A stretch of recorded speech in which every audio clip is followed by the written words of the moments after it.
இன்னைக்கு இந்தியாவில் மிக அதிகமான பொருட்செலவில் தயாரான திரைப்படம்னா அது கல்கி திரைப்படம். அப்படி இருந்தும் அந்த படத்துக்கு மிகப்பெரிய எதிர்பார்ப்பு இல்லாமல் இருக்கிறது ஏன் அப்படின்றது தான் ரசிகர்கள் மத்தியில் இன்னைக்கு பெரிய கேள்வியாக இருக்குது. பயப்படாது, புது பிரபஞ்சம் வந்துகிட்டு இருக்கு. என்னாச்சுன்னா அவங்க சொல்ல வந்த கதை வந்து ஒரு ரொம்ப ஃபியூச்சரிஸ்டிக்காகவும் பாஸ்டாகவும் இருக்கு. கமல் சாருடைய அந்த ஒரு 18-20 மினிட்ஸ் மகாராஜா படத்துடைய வெற்றியை சொல்லித்தான் ஆகணும். விஜய் சேதுபதிக்கு ஒரு பெரிய வெற்றி படமாக அமையணும் அப்படின்றது பல பேருடைய விருப்பமாக இருந்தது. அது அப்படியே நிறைவேறுக்கு அப்படின்னு சொல்லலாம். விஜய் சேதுபதி அவர்களுக்கே ஒரு பெரிய நம்பிக்கை கொடுத்துருக்கு. அவர் சொல்றாரு அந்த சக்ஸஸ் மீட்ல சொல்றாரு, நான் வந்து படம் ஆவரேஜ் அபவ் ஆவரேஜ் நடிச்சது படம் இவ்வளோ பெரிய ரெஸ்பான்ஸ் மக்கள் கொடுப்பாங்களான்றது எனக்கு ரொம்ப சந்தோஷமா இருக்கு. அவர் எவ்வளோ மனசு கஷ்டப்பட்டு பாருங்க சார். அவர் சொல்றாரு, வெற்றிமாறனை பொறுத்த வரைக்கும் ரசிகர்களுக்கு அவர்கிட்ட 2 கேள்வி இருக்குது. ஒன்று, விடுதலை 2 எப்போ, 2வது எப்போ வாடிவாசல். அந்த படத்துடைய படப்பிடிப்பு இந்த ஆண்டு தொடங்குமா தொடங்காதா? வெற்றிமாறன் சாருக்கு இந்த படத்துக்கு போகணும்னு பிளான் பண்ணிட்டார். இது வாடிவாசலுக்கு போகணும் அப்படின்னு. ஏன்னா சூர்யா சார் என்ன கேட்டிருக்காரு,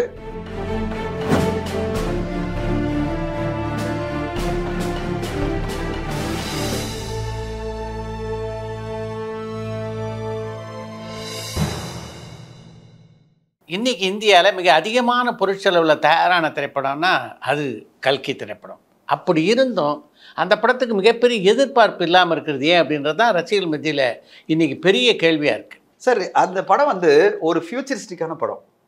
என்னாச்சுன்னா அவங்க சொல்ல வந்த கதை வந்து ஒரு ரொம்ப ஃபியூச்சரிஸ்டிக்காகவும் பாஸ்டாகவும் இருக்குது. 2898 நடக்கிற ஒரு கதை, அது பிறகு முன்னாடி நடந்த கதை, ஒரு 900 வருஷத்தை வந்து அவங்க லிங்க் பண்ணுறாங்க.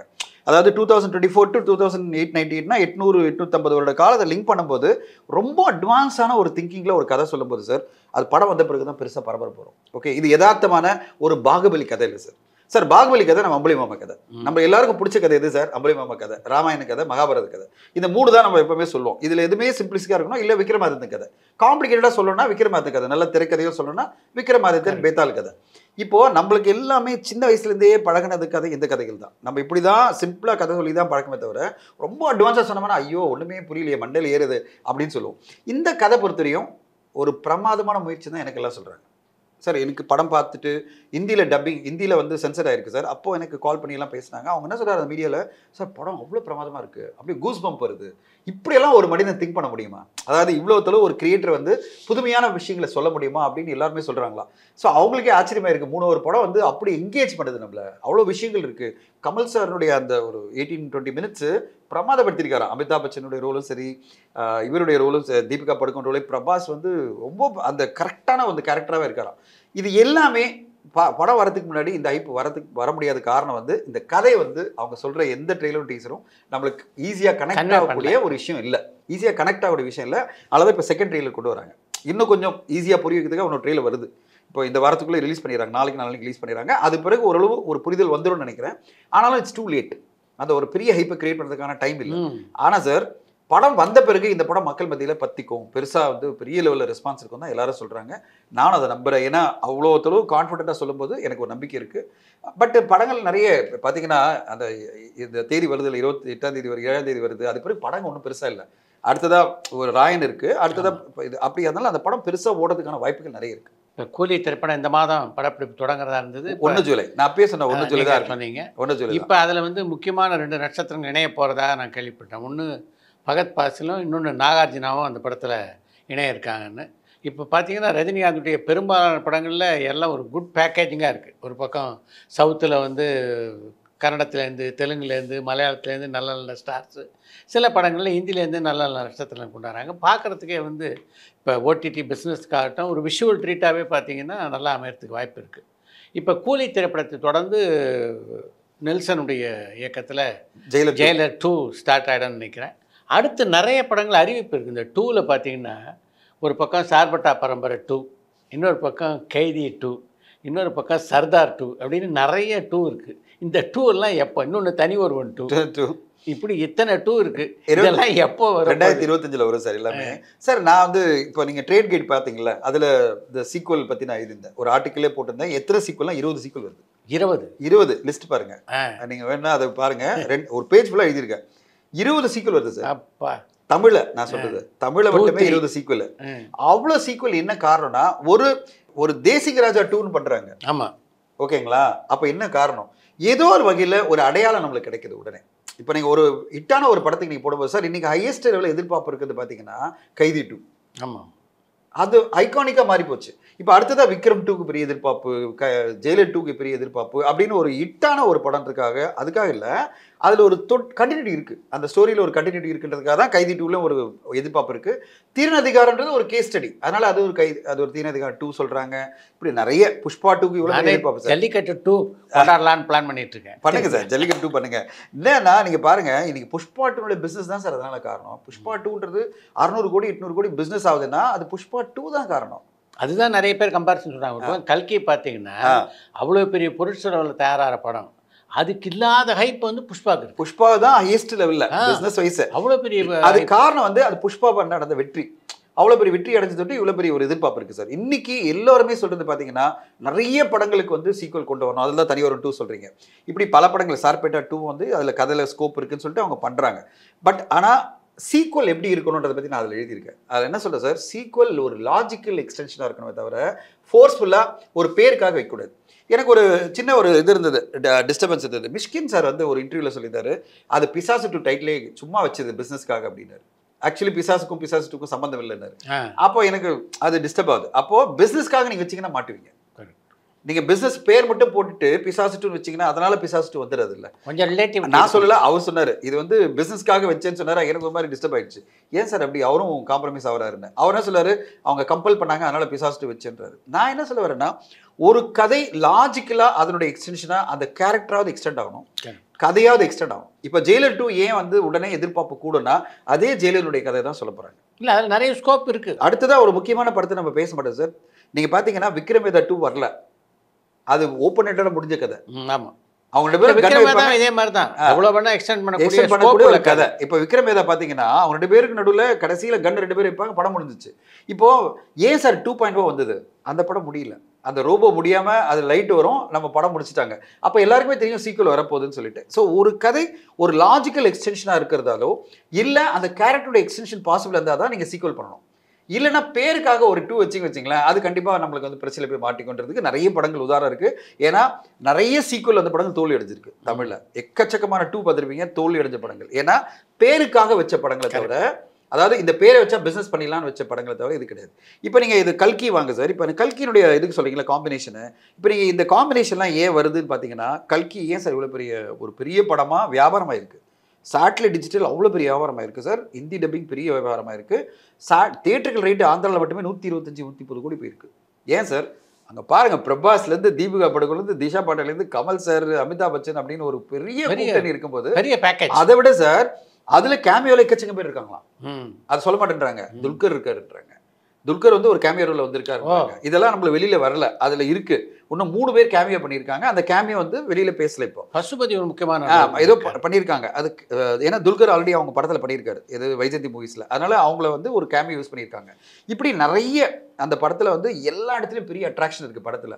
அதுதான் சார் இந்த படத்தில் ஜெயிலர் 2க்கோ இல்லை வந்து கைதி கூலி படத்துக்கோ அவங்க பண்ணுறது. இந்த பேக்கேஜிங் என்பது ஒரு படத்துக்கு மிகப்பெரிய ப்ளஸ்ஸாக மாறுது. Correct sir. ஒன்றுமே இல்லை, இப்போது நான் வந்து மழை பிடிக்காத மனிதன் ஒரு படம் கொண்டு வரேன் சார். அதில் எங்கே வந்து ஒரு பெரிய ஸ்டார் காஸ்ட் வரும்போது பார்க்குறவங்களே ஒரு வேல்யூ பண்ணுறாங்க. அட்லீஸ்ட் ஒரு வேல்யூ ஒன்று இருக்குது. என்ன சொல்கிறாங்க, சரத்குமார் சார் இருக்கார், சத்யராஜ் சார் இருக்கார், மேகா ஆகாஷ், சரண்யா பொன்வன், அப்புறம் முரளி சர்மா அப்படின்னு ஒரு பெரிய தனஞ்சியான பாப்புலரான ஒரு ஹீரோ, கன்னடத்தில் ஒரு ஹீரோ இருக்கார். அப்போ ஒரு காஸ்டிங்காக பார்க்கும் போதே ஒரு படத்துக்கு இது இவ்வளோ செலவு பண்ணியிருப்பாங்க, வேல்யூ இருக்குது அப்படின்னு ட்ரெய்லரை பார்த்துன்னு சொல்கிறாங்கல்ல. அது எப்போ வருவாங்க சார்? இப்படி ஒரு காம்பினேஷன் தான். நீங்கள் காம்பினேஷன் இல்லாமல் நீங்கள் மட்டுமே நடிச்சிட்டு படம் ஃபுல்லாக நீங்கள் மட்டும் தான் இருப்பீங்க, அன்னோன் பீப்புள் இருந்தால் வச்சிங்களேன், அது படம் நல்லா இருந்தானே ஒர்க் ஆகிடும் சார், இல்லைன்னா பெருசாக மாட்டிக்கும். அதனால தான் இப்போ எல்லாருமே பேக்கேஜிங் போகிறாங்க. கோட்டே பாருங்க சார், எவ்வளோ ஹீரோஸ் இருக்காங்க. ஒரு பிரபுதேவா ஹீரோ நடிச்சிட்டு இருக்காரு, அவர் இருக்காரு. பிரசாந்த் வந்து ஹீரோவாக அவர் வரணும், திருப்பி வரணும் ட்ரை பண்ணிட்டு இருக்காரு. மோகன் சார் ஹீரோ நடிச்சிட்டு இருக்காரு, அவர் அந்த படத்தில் முக்கியமான வில்லனாக நடிக்கிறேன்னு சொல்கிறாங்க. இப்படி வரிசையாக எல்லாருமே பாப்புலராக நடிகர்கள் அந்த படத்தில் இருக்கிறது தான். அதனால வேல்யூன்னு அப்படின்னு சொல்ல மாட்டேன், விஜய் சாருக்கே வேல்யூ தான். ஆனால் விஜய் சார் ஏன் ஒரு அர்ஜுனை கொண்டு வராது? நீங்கள் வந்து லியோ படத்தை எடுத்தீங்கன்னா வில்லனா, ஏன் வந்து அதில் முக்கியமான நடிகர்கள்லாம் வில்லன் நடிக்கிறாங்க? எடுத்து பார்த்தீங்கன்னா அது ஒரு பேக்கேஜ் தான் சார் படத்துக்கு வேல்யூவே.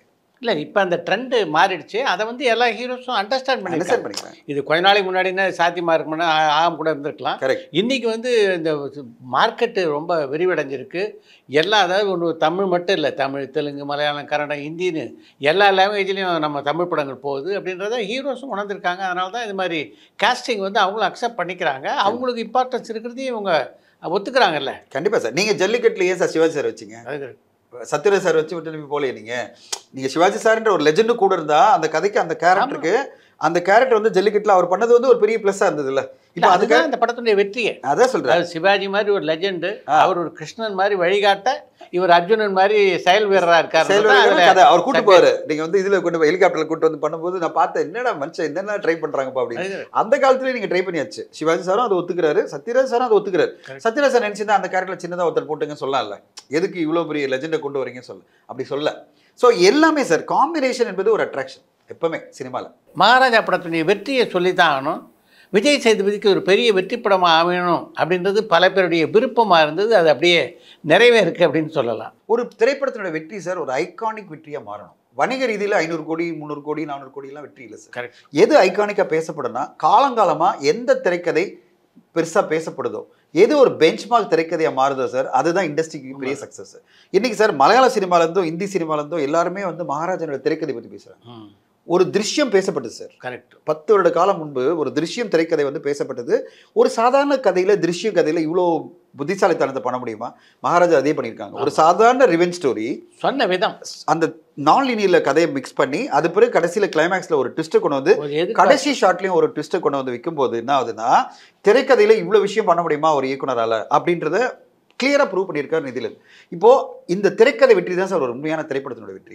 இன்னைக்கு மஞ்சுமல் பாய்ஸோட வெற்றி என்னன்னா அந்த திரைக்கதை வெற்றி, அந்த நட்புக்கான வெற்றி. காலங்காலமா அந்த கதை பேசப்படும். ஆனா இதே டிப்பிக்கலான வெற்றிகள் பேசப்படாது சார். டிப்பிக்கலான கமர்ஷியல் வெற்றிகள் அந்த காலகட்டத்தில் பேசப்படும், அது பிறகு மறக்கப்படும். இல்லை மற்ற மொழியில் உள்ளவங்களால கவனிக்கப்படாது. அது வந்து இந்த ஊர்ல ஒரு கமர்ஷியல் படம். இப்போ மலையாளத்திலே சொல்றேன்.